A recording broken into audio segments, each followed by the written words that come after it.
With that down, guys, let's move on to our final topic here today, shall we? And that is this.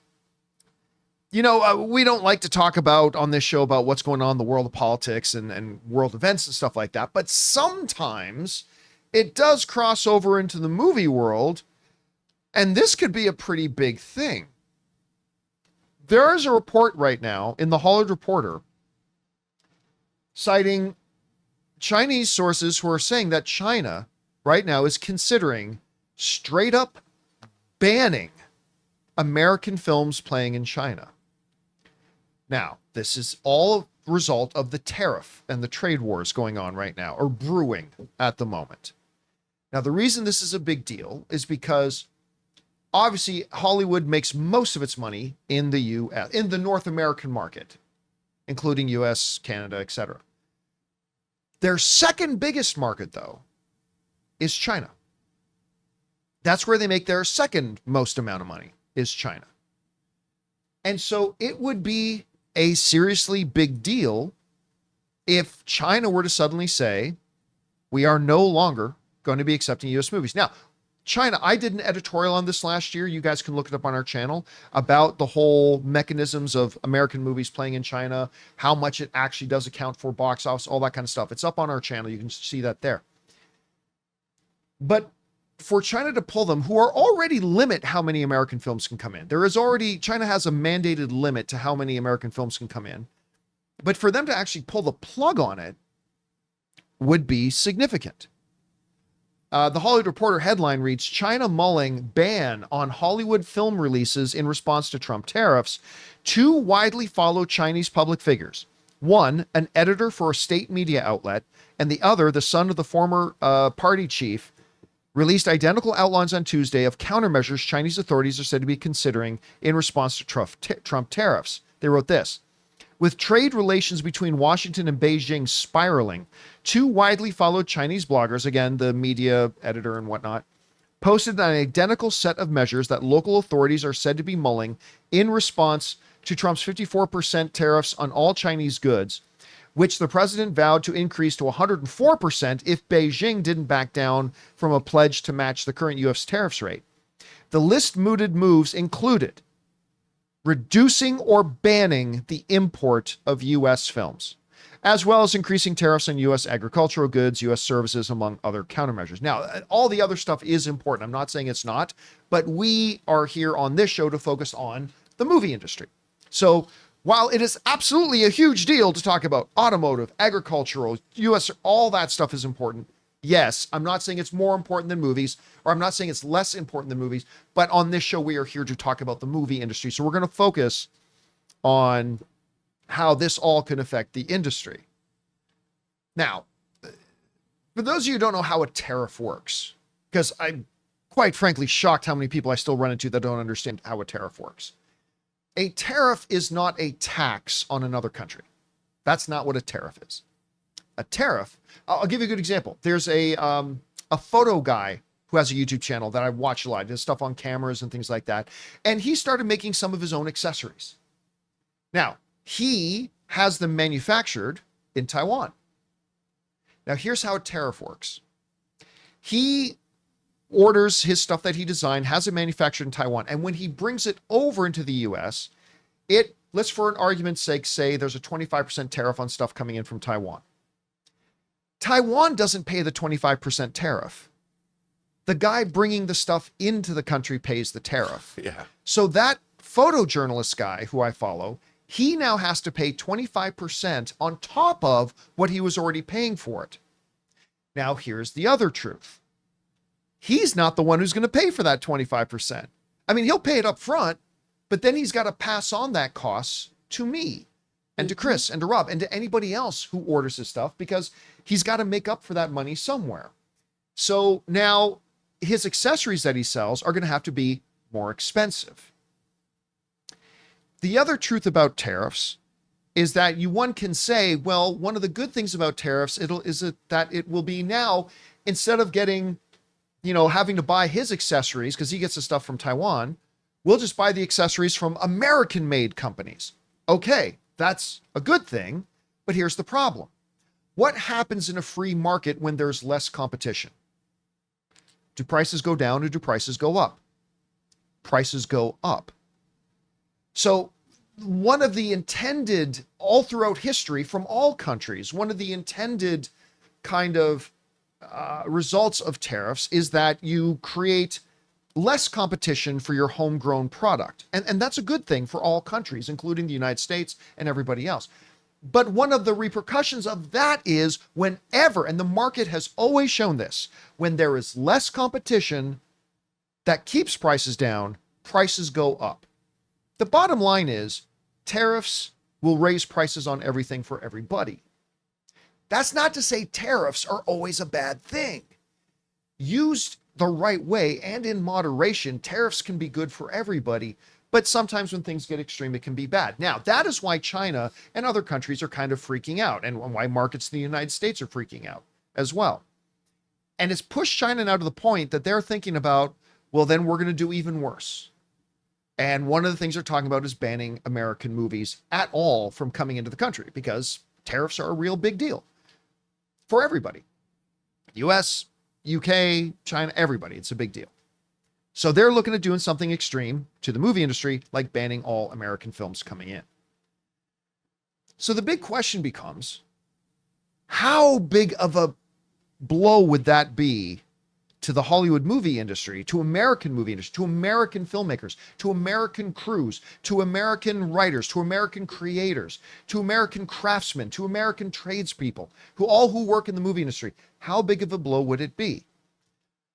Guys, we want to take a second to thank a sponsor of today's video, Hungryroot. Okay, so I'm sure you guys can all relate to this. Spring hits and suddenly life goes from like 0 to 100. Busy season is officially in full swing over here. And honestly, who's got time to go grocery shopping? That's where Hungryroot comes in. See, because Hungryroot is like having your own personal shopper. I told them my goals and they started curating groceries for me that actually fit my life. Be it smoothies, snacks, salad kits, even ready to eat meals. All clean ingredients, no artificial junk. This week, I got the grilled turkey tenderloin with pesto grilled veggies, and it was amazing. And I got my usual protein-packed snacks. It's like they're learning my taste better than I even know myself. And the best part is, I don't have to waste time driving to the grocery store and wandering the aisles. That's time I can spend doing literally absolutely anything else. Guys, I love Hungryroot. Take advantage of this exclusive offer. For a limited time, get 40% off your first box, plus get a free item in every box for life. Go to hungryroot.com/Campea and use the code Campea. That's hungryroot.com/Campea, code Campea, to get 40% off your first box and a free item of your choice for life. hungryroot.com/Campea, code Campea.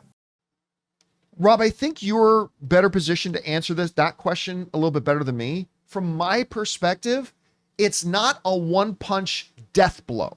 No. It's not like, well, that completely kills the industry. I don't think it's that serious. But in a movie industry right now that is still dealing with the repercussions of COVID, and absolutely still dealing with the repercussions of the dual strikes, and dealing with, a slow start to 2025, although it does look like the box office is going to pick up in the second part of the year, it would be maybe not a killing blow. Rob, it looks to me like it would be a really serious blow. That auxiliary money becomes more and more important. Anyway, you look at this situation. How big of a deal do you think it would actually be to the movie industry should China say, no American films can come here? Well, the thing is, the movies that go to China, first of all, China has to allow American movies in, and they only have a certain amount of American movies they let in the first place. But a lot of the movies that they let in are our big global franchises. Your Marvel movies, the movies that cost the most amount of money, that are the movies that Hollywood relies on to save itself, and those, in our thumbnail, we had Avatar and Avengers up there. If a movie like Avatar and Avengers, those films are hugely popular in Asia. They've not let Marvel movies into China before. So, there have been some they didn't let in. But the Avengers movies, they want those to go to China because there's a huge market. And while we get back a lot less money from China than other countries, it's still important. I don't necessarily think it's a death blow, but it's certainly of concern to a movie like Avatar, which they're expecting a $3 million gross. Without Canada, without China, that's a big chunk of change they're going to lose that they're expecting, that they need. That's 300 million less dollars now that the studio can put into other productions and other movies and other projects. And other Avatar sequels. It's a time when cutting the margins is not a safe. No, it's and look, we are a global, rightly or wrongly, we're a global marketplace now. I mean, we can travel around the world so quickly. Our information technology, we're a keystroke away from dealing with world markets. And the thing about movies is, rightly or wrongly, I mean, movies are one of America's great exports to the world, you know, and it look, if it's going to affect our business, it's always a bad thing. I don't think it's a good thing. I think that we need these giant engines of Hollywood, these giant IPs that travel all around the world. They language barriers, cultural barriers. The Avengers aren't just good guys, good girls that save the world. They're also ambassadors of fun for everyone. I mean, the whole planet likes Avengers movies. And China has a big part of the population of human beings on this earth. They do. Yes, they do. So Yeah. we want the Chinese markets open to get these large tentpole properties. Will we survive if they don't? Sure. But it's just something else that makes Hollywood less healthy. Yeah. So, especially with these big, when Marvel is spending big on Avengers and Doomsday and Secret Wars, and there is a new Avatar movie coming out. I mean, they have more Avatar movies to make. They certainly don't want to lose a huge market for their new upcoming Avatar movie. I saw somebody in the live chat ask, if China does this, could other countries do something like this as well? I don't think the danger is there that a lot of other countries would do this. And the reason I don't think other countries like, say, Canada or France or the UK or whatever would do that is because China has spent a lot of years trying to more and more isolate their movie industry. Like they're more and more to the point that I think they're reporting fake box office numbers, but that's another issue for another time. Yeah, too. They have been trying to create their own ecosystem of movies and already limiting American films. The theater industry in most of the other world is very dependent on Hollywood films for their theatrical industry to live. So that's why I think even if China does this, as bad as it would be, I don't personally think, and I could be wrong, I don't think that would lead to other countries doing it as well because they depend on North American movies more than, say, China relies on North American movies. I know, Chris, you seeing this, if China were to actually ban U.S. films, how big or not so big of a deal do you think that could be to the industry as a whole? I think it would be a big deal in that Rob already brought this up, these certain big tentpole things. You look at the Fast and the Furious franchise, which does so much better overseas than it does over here. And that is a huge feather in the cap of Universal. It is their highest grossing franchise, but it's most likely due to the success it does over in China and everything. When we don't have that money, like you guys already brought up, then it's less money to put in other places. Yeah. It's less money to make some risky films, some indie darlings, some more innovative, fun, interesting, different things that you, dear moviegoers, are always saying you want, but don't necessarily show up for. So we're going to lose all that kind of stuff. I do want to just also let everyone know I've had CNN and NPR in the background the whole time here too to follow updates. Trump will now impose at least a 104% tariff on China by tomorrow if they don't reach a good place in negotiations. So they're going to add an additional 84% on tariffs that he's already proposed over there. So that is the deadline for that supposedly is midnight. So if you are somebody who is keeping abreast of all of this and watching the stock market and everything, just know that that is a new little fold in these negotiations. Supposedly the administration is willing to speak to countries individually to come up with deals per each country. But they're basically saying that this is kind of a reciprocal tariff because of how China has responded to them. So guys, question is for you. What do you think about this? I mean, obviously, I think most of the people watching this video, not all, but most, don't go to see their movies in China. But talking about China possibly looking at banning U.S. films altogether, it's the second biggest market for Hollywood to make its money from, outside of the North American office. It will have an impact. I don't think a death blow. I don't think it would spread to other countries, But it would be a serious blow to the Hollywood infrastructure right now that is still dealing with a lot of other problems all at the same time. Can it be avoided? Should it be avoided? Whatever you guys think about this, jump down to the comments section below and let us know your thoughts. Hey guys, thanks so much for watching this video. Make sure you like the video, leave a comment, and subscribe to our channel. And don't forget, we have a daily podcast called the John Campea Show podcast, available on Apple Podcasts, Spotify, or your favorite podcasting app of choice. Go and subscribe to it today so it'll be there when you need it.